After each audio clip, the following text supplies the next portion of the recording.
бүкіл халық аш кедейшілікпенен, жұмыссыздық, мынау пандемия қосымша соққы болып жатыр. Бірақ неге ойламайтындарым, бір күн жарылады ғой. Айналайын-ау, қаласаң да қаламасаң да бір күні революция тасқын сияқты шығады ғой. Неге соған жеткізесіңдер?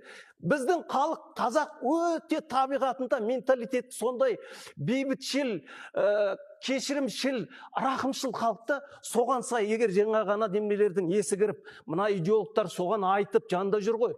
Бәрі не қылып, ана ұлттық келісімге келіп, бітімгершілікке келіп, мына парламентке, оның инструменті парламентке осы жол бір рет немен дұрыс немелерді өткізіп, ақылы бар, ойы бар және елді ойлайтын жанашыр адамдар.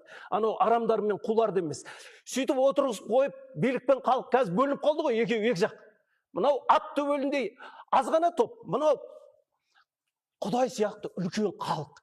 Обал ғой, екеуін отырғызып қойып, немене анау Бергеге де 18 миллиард берді ма, қайтарды ма? Сол сияқты қайтарсын халыққа, халықтан алғанын. Жердің астындағында үстіндегінің бәрін түгел тонап жекешелендіріп алды. Биліктің бәрін жекешелендіріп алды аздаған топ.